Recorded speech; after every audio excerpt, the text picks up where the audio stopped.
Horas Amang Inang, kita mau bincang-bincang dengan Amang Pendeta kita yang kita kasihi, Amang Pendeta Tenden Simajuntak, mantan Preses HKBP Distrik 5 Sumatera Timur, mantan Kepala Biro Personalia dan Kepala Biro Sending. Horas Amang. Horas. Apa kabar Amang? Sehat-sehat. Makasih Amang. Amang, tahun ini kita HKBP akan merayakan Jubileum Sending 125 tahun di HKBP. Apa menurut Amang atau apa yang Amang ketahui tentang Sending? Sending itu adalah artinya pengutusan orang untuk memberitakan Injil. Jadi Sending adalah suatu badan yang dikelola HKBP untuk mengutus pekabaran Injil ke daerah-daerah yang belum menjadi Kristen. Itulah Sending. Jadi sejak dari dahulu sudah dilakukan oleh para misionar dan juga dilakukan oleh para evangelis yang diutus oleh Sending Batak, juga diutus oleh Sending HKBP seperti ke daerah-daerah yang belum menjadi Kristen, yaitu misalnya Sakai dulu, Enggano, Mentawai, Pulau Rupat, dan juga pernah sampai ke Senoi, Malaysia, dan juga ke suku Kubu di Jambi. Itulah yang dilakukan oleh Sending HKBP hingga tahun 80-an, bahkan sampai sekarang itu masih dilakukan oleh HKBP. Oke Amang, makasih. Yang kedua Amang, menurut Amang bagaimanakah Sending itu telah dilakukan HKBP? Sending itu dilakukan oleh HKBP dimulai dari pengutusan oleh orang-orang Batak yang dilakukan oleh para evangelis dan juga oleh para pendeta, dan juga dilakukan oleh Badan Sending HKBP juga yang diutus misalnya ke daerah-daerah terpencil seperti Pulau Rupat, Enggano, Mentawai, dan juga ke daerah-daerah lain yang sudah dilakukan oleh HKBP dengan mengutus para penginjil-penginjil yang diutus oleh HKBP itu sendiri. Oke, makasih Amang. Setelah 125 tahun Sending HKBP, apa harapan Amang tentang Sending ke depan? Kalau berbicara tentang 125 tahun Sending, memang itu sudah sangat, boleh katakan termasuk waktu yang sangat panjang. Tetapi kalau dipertimbangkan dengan hasil yang dicapai, kita memang masih merasa kurang seimbang yang dihasilkan sekarang. Karena seperti daerah-daerah Sending yang dilayani oleh HKBP, contoh misalnya di Enggano, sejak dari tahun 1902 sudah dilakukan oleh HKBP mengutus pekabar Injil ke sana. Tapi hasilnya sangat minim sekali.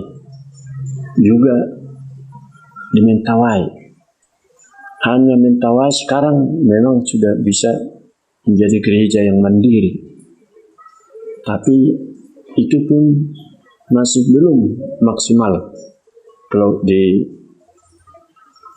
dihitung misalnya dari penduduk Mentawai, karena masih banyak juga yang belum menjadi Kristen.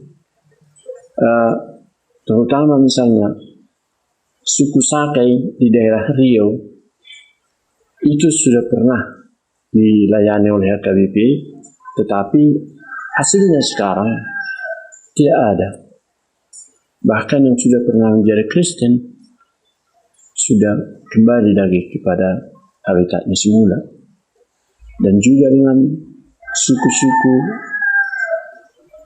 di Jambi yang orang pedalaman, suku pedalaman orang Jambi misalnya kan sudah pernah dilayani oleh HKBP, tapi hasilnya tidak memuaskan dan bahkan bisa kita katakan tidak ada yang tinggal. Kalaupun ada misalnya suku pedalaman orang Jambi sekarang yang dilayani HKBP, itu baru diulang kembali sekitar tahun 2000-an. Kalau yang sudah dilayani terdahulu itu tidak ada.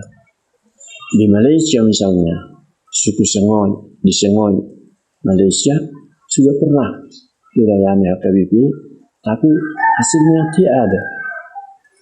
Di Pulau Rupat, hasil yang dicapai oleh HKBP sekarang bahkan tidak seimbang dengan lamanya pekabaran Injil di Pulau Rupat dan juga dengan biaya-biaya yang sudah dihabiskan ke sana, tidak seimbang dengan apa yang kita capai atau keberadaan gereja di Pulau Rupat sekarang. Karena masih minim dari penduduk, hanya berapa pos pekabaran Injil yang bisa dicapai di sana sampai sekarang. Jadi harapan kita untuk Jubileum 125 tahun ini perlu ada revitalisasi pekabaran Injil di HKBP ataupun revitalisasi sending. Sekarang kita harus berpikir ulang, mengapa kita gagal dalam melakukan pekabaran Injil, atau mengapa kita gagal dalam mencapai hasil yang memuaskan. Ada mungkin yang perlu dikaji di sana. Apakah karena metode kita kurang tepat, atau memang apakah perawatan terhadap gereja yang sudah baru-baru bertumbuh tidak tepat atau tidak ada. Itu suatu harus yang perlu dikaji pada Jubileum 125 tahun. Apakah memang perlu sekali untuk pemantapan petugas yang diutus ke daerah sending pada masa-masa depan. Karena saya mengingat bahwa tahun 2019 sudah pernah dipikirkan HKBP tentang revitalisasi sending. Waktu itu Dr. Darwin Lumban-Tobing sebagai pengurus telah mencanangkan perlunya revitalisasi sending dengan dimulai dari Mazmur 137 ayat yang keempat yang menyatakan bagaimana kita untuk memberitakan Injil di daerah-daerah yang tidak satu suku, tidak semarga dengan kita misalnya. Tentu perlu ada teori-teori yang harus kita mantapkan. Kita lihat misalnya, belajar kita dari para misionar-misionar yang diutus oleh Ren dahulu yang berhasil untuk melayani Kristen Batak menjadi HKBP sekarang. Tentu ada yang perlu kita belajar dari mereka. Mengapa mereka berhasil? Karena pengenalannya akan budaya, pengenalannya akan kebutuhan orang Batak mungkin yang bisa disajikan mereka. Karena pada waktu itu kan gereja diberitakan dengan Injil atau gereja didirikan sekaligus dengan pendidikan dan juga perawatan tentang kesehatan. Jadi penginjilan yang holistik ya. Mungkin penginjilan kita lakukan tidak seperti itu.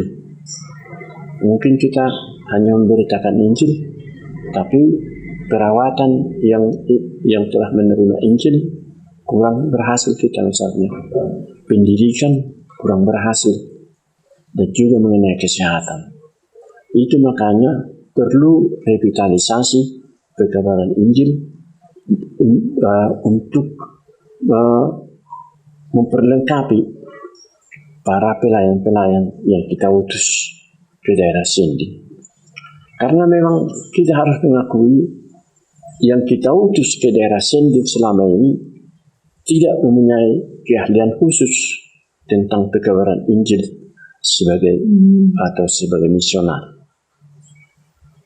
Hanya sebagai misalnya kita pendeta mengutus ke sana, mengutus guru huria ke sana, tetapi kan pelayanan khusus ataupun keterampilan khusus tentang pekabaran Injil tidak dimiliki. Bahkan daerah yang mau dilayani pun tidak dia ketahui, tidak kenal apa misalnya kehidupan mereka, sehingga mereka kurang dapat menyatu dengan daerah penginjilannya, sehingga kurang berhasil. Kemudian mungkin yang kita utus ke sana merasa selama ini itu sebagai hukuman bagi dia. Bukan dengan keikhlasan dia pergi untuk memberitakan Injil jadi penginjil di sana. Jadi dia merasa terhukum kalau dikirim ke daerah Sending. Mungkin juga karena itu, sehingga pekerjaannya ke sana di daerah Sending tidak berhasil. Jadi sangat dibutuhkan revitalisasi dengan pemikiran memperlengkapi para penginjil-penginjil yang diutus sebagai seorang misionar yang mampu melahirkan gereja yang baru dan mampu merawat dan mampu mendidik mereka kepada kehidupan yang baru. Jadi itulah yang perlu. Misalnya HKBP saya dengar misalnya mau mengutus pekabaran Injil ke daerah-daerah ataupun keluar HKBP. Jadi yang utama latih dulu misionar yang mau diutus. Harus ada perhatian khusus. Kemana dia mau diutus? Bagaimana dia hidup di sana? Bagaimana orang-orang di sana? Bagaimana budaya orang di sana? Supaya dia ketahui. Sehingga dia tahu memberitakan Injil yang sesuai dan juga dia mampu mendidik orang yang mau dijumpai di sana menjadi menerima Injil dengan setulus mungkin. Itulah usul saya, itulah harapan saya. Misalnya pada jubileum 125 tahun ini harus ada revitalisasi. Kalau kita kaji misalnya itu dari Mazmur 137 ayat 4 sangat jelas. Karena bangsa Israel pada waktu itu dalam keadaan pembuangan di Babel, tetapi mereka diminta untuk melakukan lagu tentang Allah misalnya di daerah mereka. Jadi kan tentu ada kecerdasan khusus yang mau mereka lakukan. Sehingga mereka bertanya, bagaimana kami menyanyikan lagu tentang Tuhan di daerah yang memang tidak semarga dengan kami, tidak seiman dengan kami. Itu kan perlu kajian. Bohado kami memeritahu berita Daudi di daerah naso sarupa dohot kami kondisinya. Itu yang mau dipelajari. Asal unang hora diutus HP tanpa adong kecerdasan khusus dengan utusnya. Itu pikir asal lebih maksimal hasilnya ke depan. Belajar kita dari masa lalu untuk merevitalisasi pekabaran Injil ke depan. Mau lihat ya, Mak? Terima kasih Amang. Demikianlah bincang-bincang kami dengan Amang Pendeta yang kita kasihi, Pendeta Tennessee Majuntak, mengenai sending dan harapan-harapan tentang sending HKBP ke depan yang sangat menginspirasi kita. Mari tetap kobarkan sending HKBP semakin bersinar ke depan. Terima kasih Amang, sehat selalu Amang.